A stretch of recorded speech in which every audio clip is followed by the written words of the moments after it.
और इस वक्त आपको सीधे दिखाते हैं तस्वीरें एयरपोर्ट की, जहां पर अब से कुछ ही देर के अंदर पूर्व राष्ट्रपति एपीजे कलाम का पार्थिव शरीर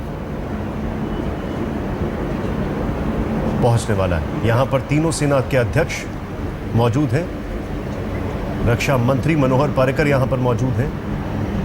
प्रोटोकॉल के तहत ये तस्वीरें आपके सामने।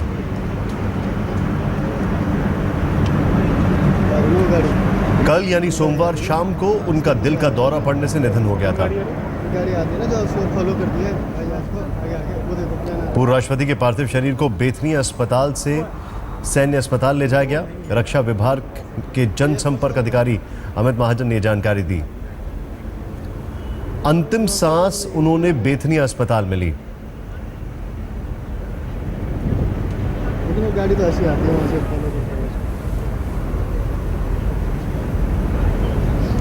गाड़ी यहाँ से मुड़ गई अंदर।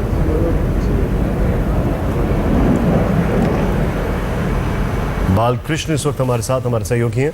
बालकृष्ण, अभी बताइए कितनी देर में पूर्व राष्ट्रपति का पार्थिव शरीर यहाँ पर पहुंच जाएगा? देखिए, अब से थोड़ी देर में यहाँ अब से 10 से 15 मिनट में यहाँ पे पूर्व राष्ट्रपति का शरीर यहाँ पे पहुंचेगा। यहाँ पे जो है डिफेंस मिनिस्टर पहुंच चुके हैं, तीनों सर्विस चीफ पहुंच चुके हैं और पार्लियामेंट सेक्रेटरी में जहाँ पे पार्थिव शरीर आना है वहाँ पे तैयारियां पूरी हो चुकी हैं। सुप्रीम कमांडर होते हैं राष्ट्रपति तीनों सेनाओं के, इससे पूरी सेना की जो तैयारी है यहाँ पर मौजूद है। यहाँ पे तीनों सेना के जो चीफ हैं उस पार्थिव शरीर के आगे उसको लेते हुए यहाँ से जाएंगे 10 राजाजी मार्ग। प्रधानमंत्री का बस इंतजार हो रहा है, प्रधानमंत्री यहाँ से पहुंचेंगे और उससे थोड़ी देर बाद यहाँ से पार्थिव शरीर जो है वो 10 राजाजी मार्ग, जो की रेसिडेंस था घर था कलाम साहब का, वहां के लिए जाएगा। खबर आ रही है कि प्रधानमंत्री वहां पर पहुंच चुके हैं। तो प्रधानमंत्री अभी ये पालम टेक्निकल एरिया में जहाँ पे यहाँ बॉडी पहुंचनी है यहाँ पे नहीं पहुंचे हैं, लेकिन आसपास पालम से इलाके में पहुंच चुके हैं। लेकिन जिस जगह पे यहाँ पे जहाँ उनको पार्थिव शरीर जहाँ पर आएगा, जहाँ पर दिया जाएगा, वहां पर अभी वो नहीं पहुंचे हैं।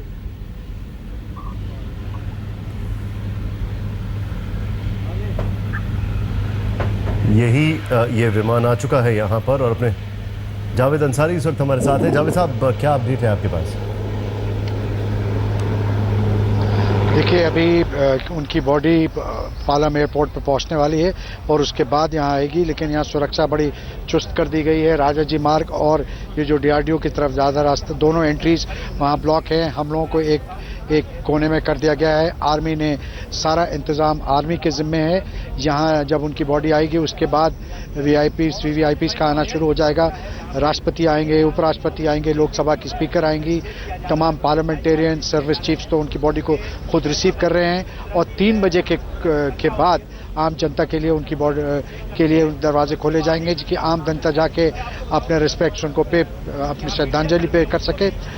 बताया जाता है कि कल किसी वक्त उनके बॉडी, उनका शव रामेश्वरम ले जाएगा, जहां उसे दफनाया जाएगा। उनके परिवार के 2 सदस्य, एक बेंगलोर से और एक चेन्नई से यहाँ आ चुके हैं। होम मिनिस्ट्री उनके साथ कांस्टेंट संपर्क में है और उनकी राय मशवरा के तहत सब कुछ किया जा रहा है। उनके बड़े भाई जीवित हैं जो 99 साल के हैं। वो कुछ दिन पहले यहाँ आए थे, कलाम साहब के साथ उन्होंने एक आध दिन बिताया था। तो कलाम साहब की शायद ये ख्वाहिश थी कि मरने के बाद उनको अपने उनका जो निवास स्थान है रामेश्वरम, वहाँ जाके, जहाँ वो पैदा हुए थे, वहाँ जाके उन्हें दफनाया जाए। और उनकी ख्वाहिश को मद्देनज़र रखते हुए सरकार उनको एक स्पेशल प्लेन से कल उनके शरीर को रामेश्वरम ले जाया जाएगा। यहाँ पर अपने दर्शकों को बता दें हम कि डॉक्टर कलाम का पार्थिव शरीर यहाँ पर एयरपोर्ट पहुँच चुका है। प्रधानमंत्री नरेंद्र मोदी वहाँ पर पहुँच रहे हैं। उनके साथ रक्षा मंत्री मनोहर पर्रिकर, तीनों सेनाओं के चीफ भी मौजूद हैं। एयरपोर्ट से उनका पार्थिव शरीर राजाजी मार्ग स्थित उनके सरकारी आवास पर लोगों के अंतिम दर्शन के लिए रखा जाएगा। इसके बाद उनके गृहनगर रामेश्वरम ले जाया जाएगा, जहां उनका अंतिम संस्कार होगा। इस बीच आपको एक और जानकारी दे दें, राष्ट्रीय आविष्कार अभियान से जुड़ेगा डॉक्टर कलाम का नाम। एचआरडी मिनिस्टर स्मृति ईरानी ने इसका ऐलान किया। इस अभियान की शुरुआत 20 दिन पहले डॉक्टर कलाम ने ही की थी। रामेश्वरम में कल होगा अंतिम संस्कार।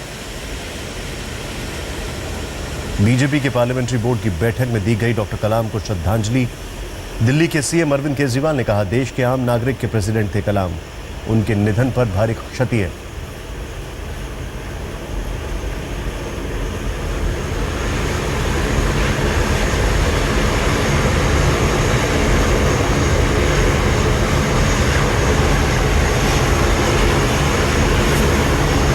जावेद साहब, अगर कलाम साहब की बात की जाए तो उनको पीपल्स प्रेसिडेंट कहा जाता था। यहाँ पर सबसे जो गौरतलब बात थी कि कई प्रोटोकॉल वगैरह उनके लिए कुछ मायने ही नहीं रखते थे। इस लिहाज से अगर उनके व्यक्तित्व को देखा जाए, बिल्कुल सही निशान।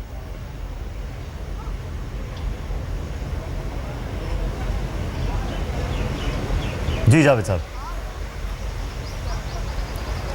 जी, आप बिल्कुल सही फरमा रहे थे। वो उनको प्रोटोकॉल से की बंदिशों से वो अपने को बहुत बेचैन पाते थे। वो राष्ट्रपति भवन तो एक बिल्कुल किला टाइप का, एक बिल्कुल महल टाइप का है।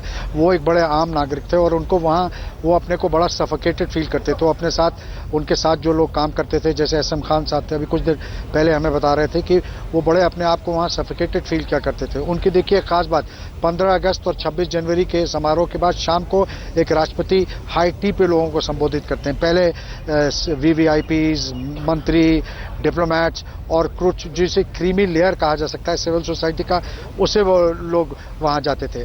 जब कलाम साहब राष्ट्रपति बने, उन्होंने जितने लोग जो वहाँ राष्ट्रपति भवन में काम करते थे सबको और सारी फैमिलीज, उनके पूरे परिवार के एक एक सदस्य सबको इनवाइट किया।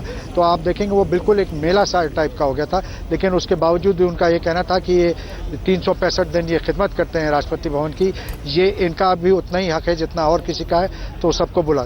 ये सब चीज़ें दर्शाती हैं कि वो अपना राष्ट्रपति बनने के बाद उस शान और शौकत में बह नहीं गए।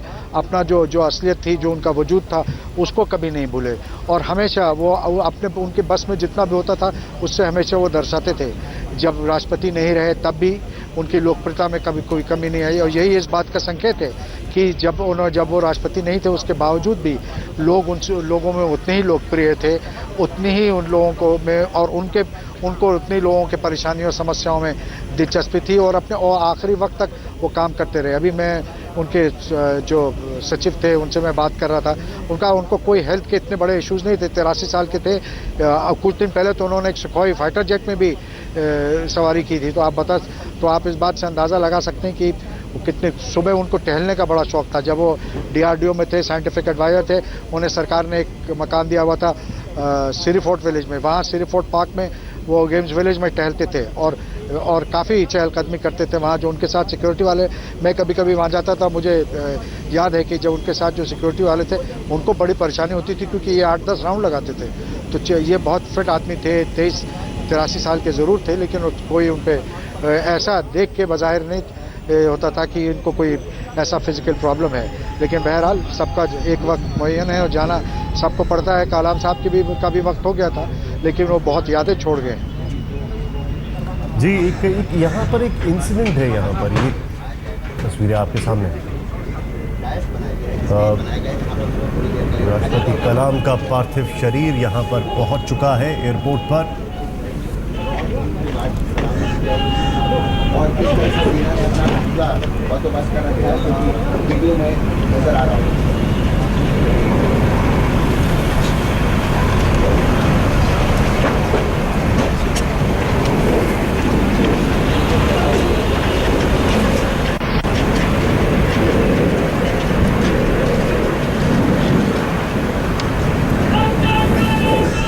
पालम हवाई अड्डे पर यहाँ पर राष्ट्रपति कलाम का पार्थिव शरीर।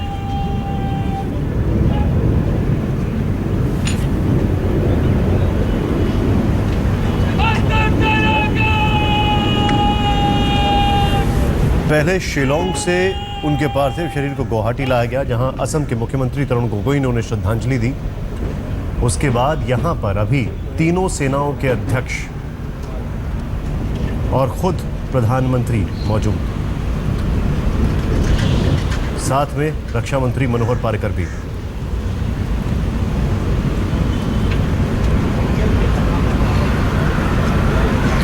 प्रोटोकॉल के तहत इस बीच भारतीय संसद के दोनों सदनों में भी, राज्यसभा और लोकसभा में भी, डॉक्टर एपीजे कलाम को श्रद्धांजलि दी गई।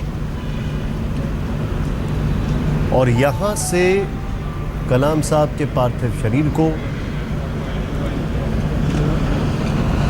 उनके घर ले जाया जाएगा।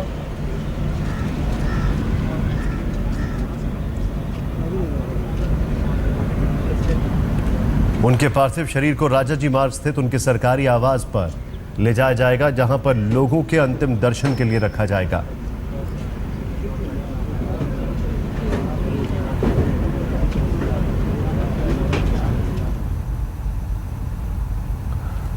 प्रसून जी इस वक्त हमारे साथ हैं, हमारे वरिष्ठ सहयोगी। प्रसून जी, खुद प्रधानमंत्री यहां पर मौजूद रहेंगे, यहां पर तीनों, ये तो प्रोटोकॉल है, लेकिन प्रधानमंत्री की मौजूदगी और जिस तरीके से पूरे देश को यह क्षति है, क्योंकि कलाम साहब का व्यक्तित्व शुरू से लेकर अभी तक एक बहुत ही नॉन पॉलिटिकल और लोगों से जुड़े होने वाला व्यक्ति था। यकीनन मेरे ख्याल से निशांत, जिन्होंने भी महसूस किया, कल से लेकर अब तक हम लोग लगातार देख रहे हैं, सुन रहे हैं, चाहे सोशल मीडिया हो, चाहे मुख्य मीडिया हो, जो जो प्रतिक्रियाएं अलग अलग इलाज क्षेत्रों से आ रही है, मेरे ख्याल से ऐसे व्यक्तित्व शायद इस जुदा वक्त में इस तरह से भी व्यक्ति जी सकता है, ये असंभव सा लगने लगा है। और असंभव इस मायने में क्योंकि एक शख्स जो राष्ट्रपति बनता है, एक ऐसा शख्स जिसकी पहचान दुनिया में है, और वो शख्स एक सामान्य नागरिक के तौर पर ना सिर्फ देश के अलग अलग संस्थानों में जाता है, प्रोफेसर के तौर पे अपनी मौजूदगी दिखाता है, युवाओं से जुड़ता है, ये सारी चीजें बतलाती हैं कि वो शख्स अपने आप में अपने महत्वपूर्ण होते हुए भी खुद को किस रूप में देख रहा था। हम आज ही पढ़ रहे थे कि इंटरव्यू में उनसे जब पूछा गया कि बतौर राष्ट्रपति जब आप राष्ट्रपति भवन पहुंचे तो आपने क्या महसूस किया, क्या इससे पहले किसी राष्ट्रपति ने आपको प्रभावित किया है? तो उनका कहना था, मुझे एक पत्र मिला डॉक्टर राजेंद्र प्रसाद का, उसमें उन्होंने सीवी रमन साहब को आमंत्रित किया था और कहा था कि आप आइए। उनको नोबेल पुरस्कार मिल चुका था और भारत सरकार भारत रत्न देना चाहती है, और सीवी रमन साहब ने जवाब दिया कि मैं नहीं आ सकता हूं क्योंकि मेरे एक छात्र को थीसिस जमा करनी है, और उस वक्त आप बुला रहे हैं तो मेरे लिए महत्वपूर्ण वो थीसिस पढ़ना और उस पर हस्ताक्षर करना है।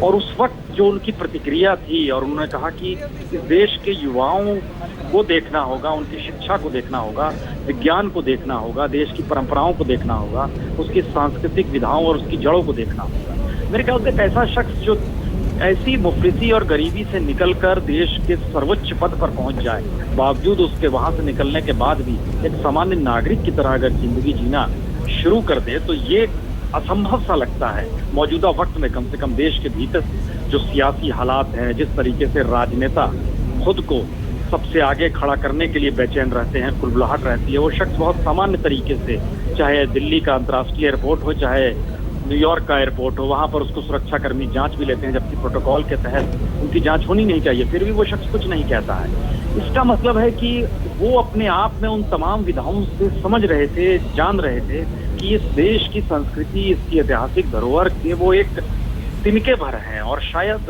यही उनकी जीवन की जो भी छाव थी, उसमें देश आज खुद को महसूस कर रहा होगा कि देखिए एक ऐसा शख्स हमारे बीच था। और अक्सर होता है जब कोई शख्स की मृत्यु हो जाती है, उसके बाद ये एहसास जागता है कि ऐसा भी हो सकता है। ये एहसास शायद पहली बार हमको लगता है बहुत अरसे बाद, ये कह सकते हैं कि आधुनिक ऋषि के तौर पर हम लोग मान सकते हैं कि जो विज्ञान से निकला हुआ एक ऋषि तत्व था अब्दुल कलाम साहब में, वो तत्व उनमें मौजूद था। उसमें गांधी का भी वजूद मौजूद नजर आता है उनकी प्रक्रियाओं में।